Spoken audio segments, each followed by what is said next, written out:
Okay, നമ്മുടെ ഈ question mainly വരുന്നത് ഇലക്ട്രോസ്റ്റാറ്റിക്സും അതേപോലെ തന്നെ വർക്ക് എനർജി തിയറത്തിൻ്റെ ബേസിസിലുമാണ് നമുക്കിത് സോൾവ് ചെയ്യാനായിട്ട് പറ്റുക.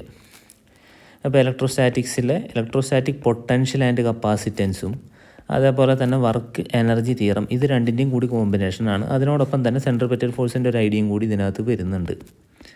ഓക്കെ, അപ്പോൾ ഒരു മിക്സഡ് കൺസെപ്റ്റ് ഉള്ളൊരു ക്വസ്റ്റ്യനാണിത്.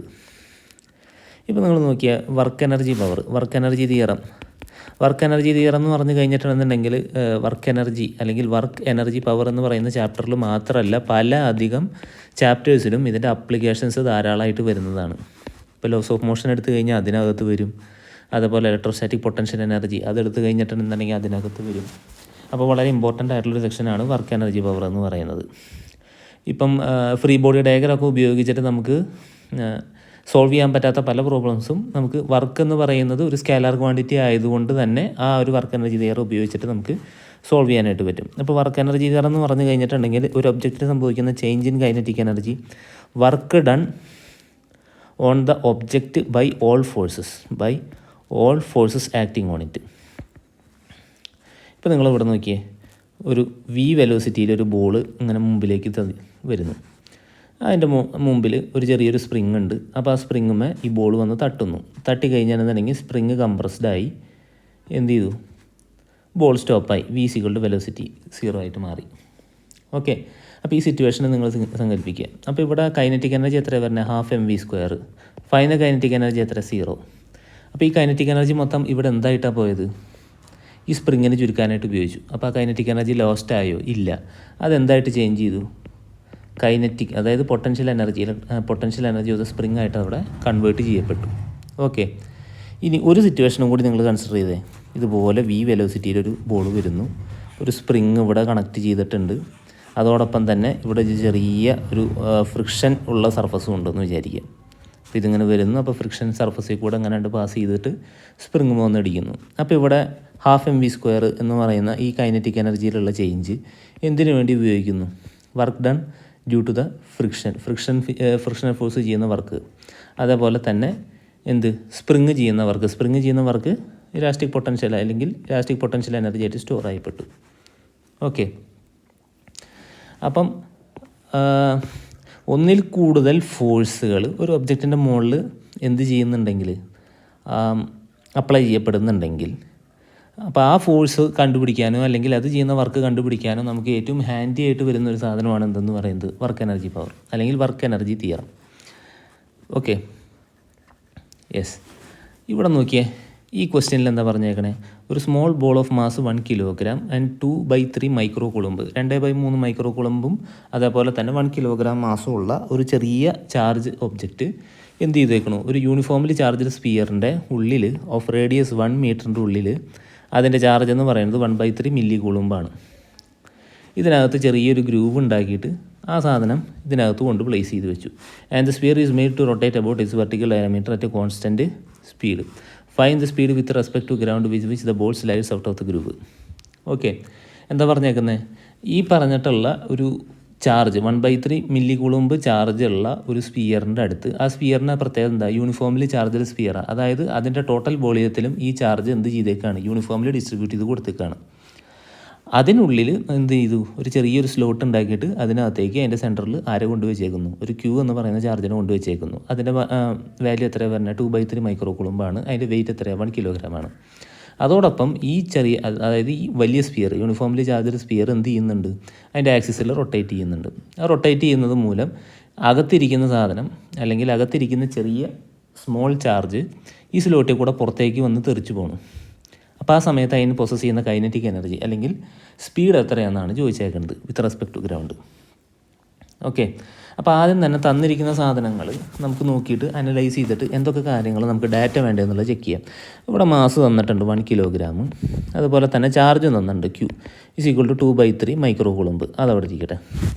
പിന്നെ എന്ത് തന്നിട്ടുണ്ട്, ചാർജ് സ്പിയറിൻ്റെ റേഡിയസ് തന്നിട്ടുണ്ട് 6, എത്രയാണ്, 1 മീറ്റർ. അതേപോലെ തന്നെ അതിൻ്റെ ചാർജ് തന്നിട്ടുണ്ട്, അതിനെ ക്യാപിറ്റൽ Q എന്ന് പറഞ്ഞാൽ നമ്മൾ എടുക്കുന്നു 1/3 milli Coulomb.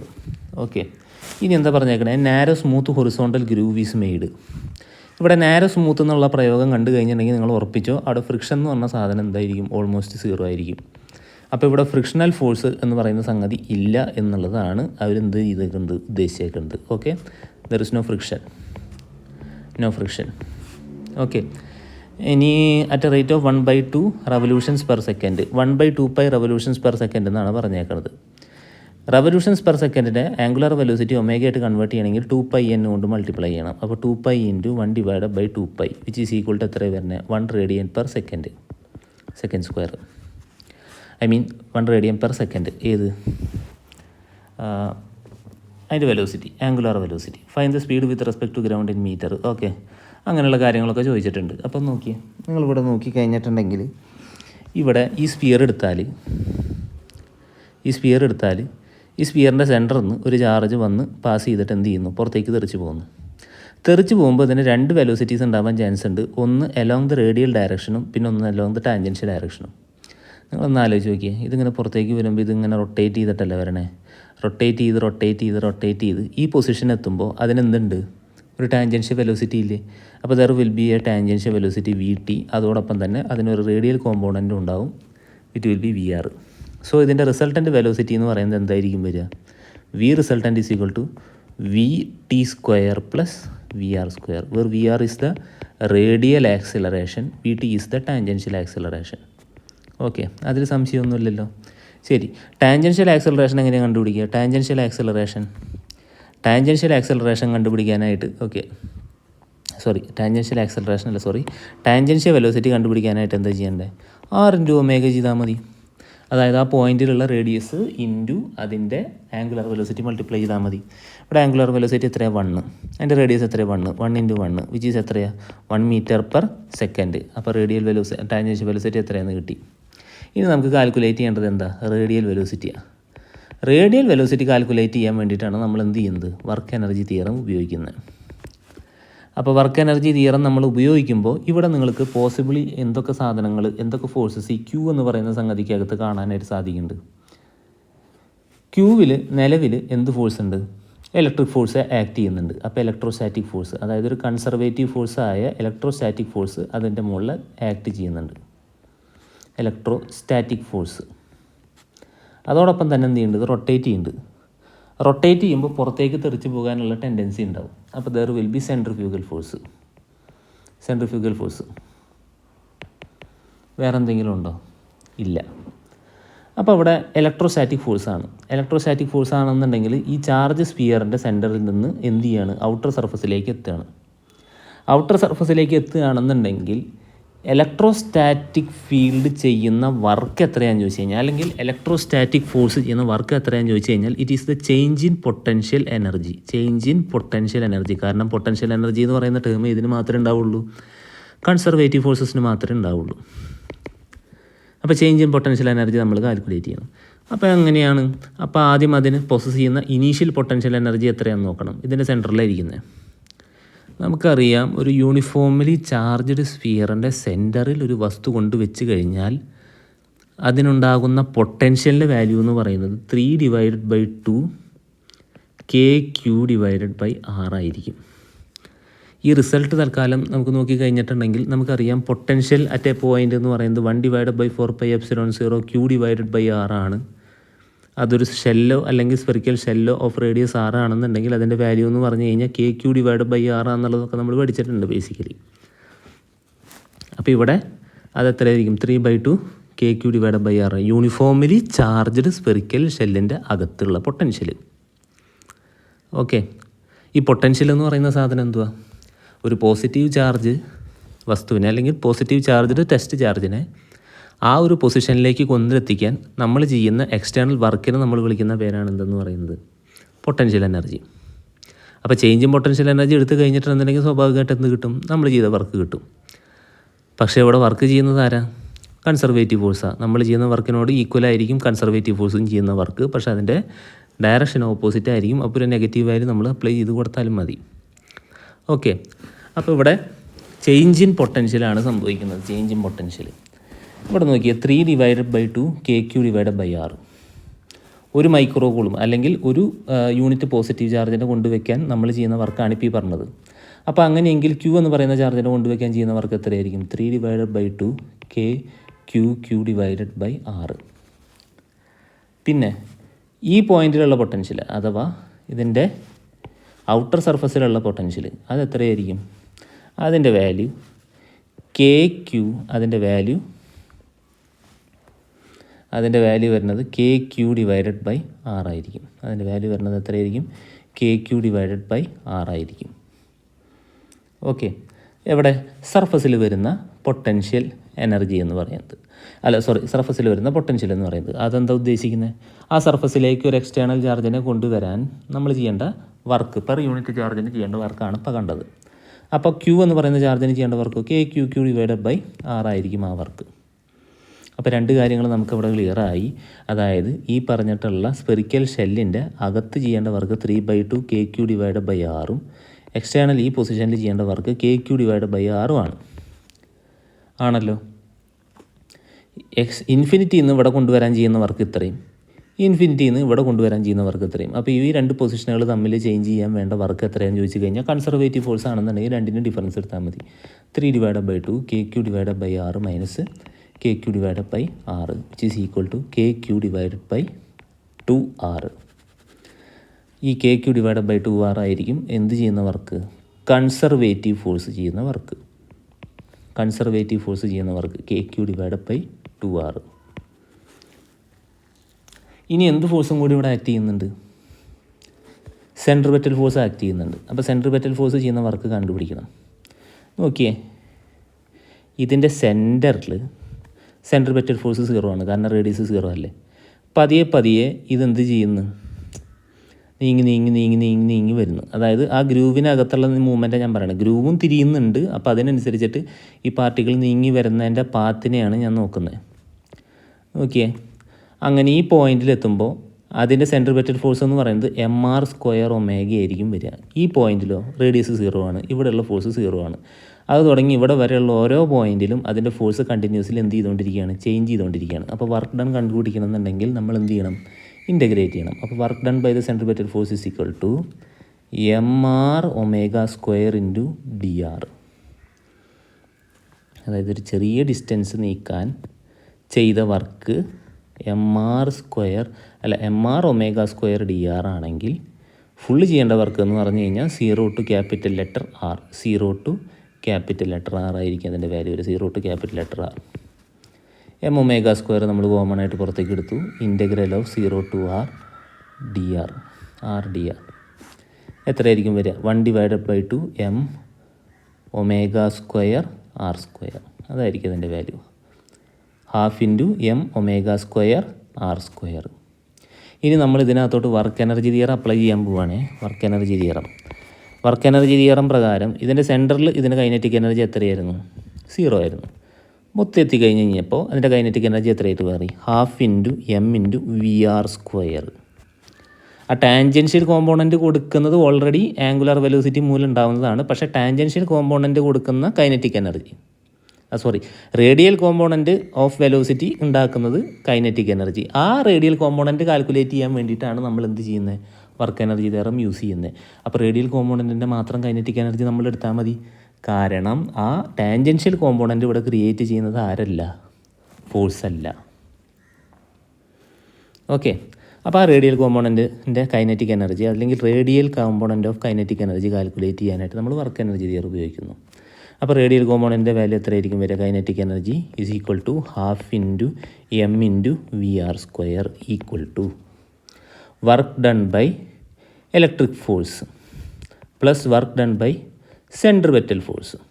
Work done by the electric force നമുക്ക് എത്രയാണെന്നുള്ളത് കണ്ടുണ്ട്. K Q divided by 2r plus centripetal force ചെയ്യുന്ന വർക്ക് എത്രയാണെന്ന് ഇവിടെ കണ്ടുണ്ട്.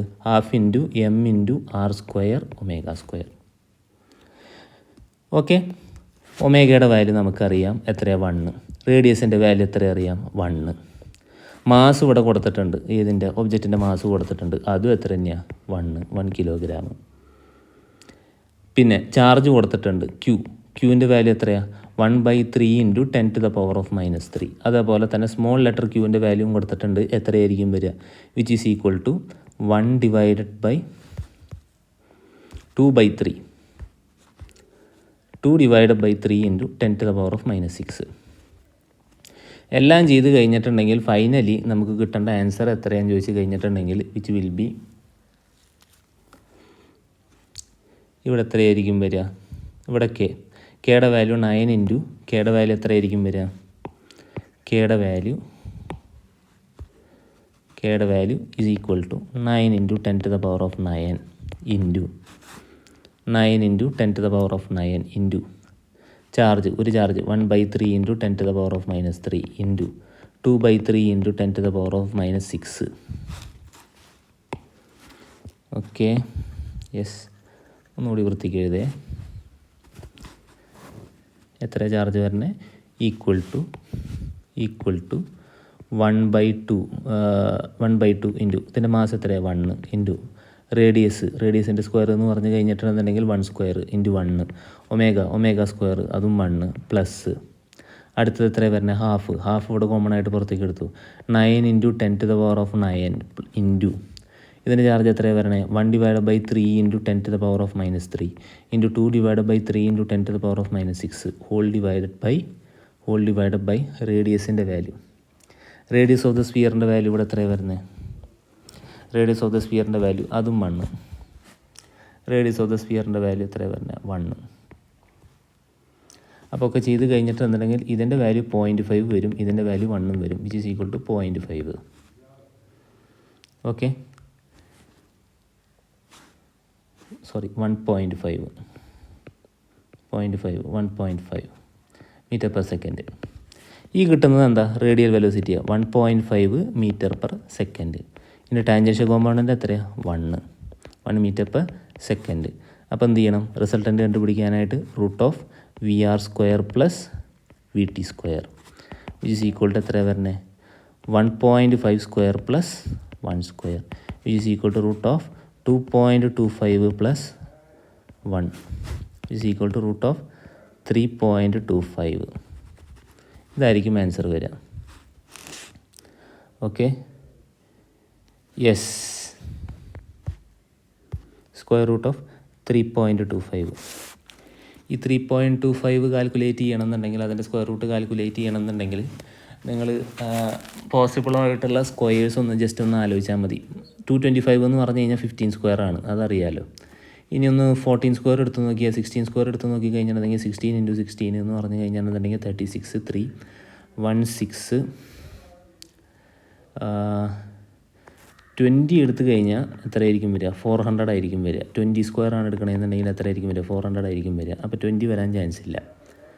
പിന്നെ 16 ഒന്ന് നോക്കി നോക്കാം. 16 ഇൻറ്റു 16 എത്ര വരിക? 6, 36, 16, 96, 6, 6, 6, 12, 3, 15, 1, 256. അപ്പോൾ അതിനും ചാൻസ് ഇല്ല. ഇനി 17 എടുത്തു. 17 എടുത്ത് കഴിഞ്ഞിട്ടുണ്ടെങ്കിലോ 17 ഇൻറ്റു 17 9, 49, 1, 7, 3, 10, 11, 1, 7, 17, 7, 8, 289. അതുമല്ല.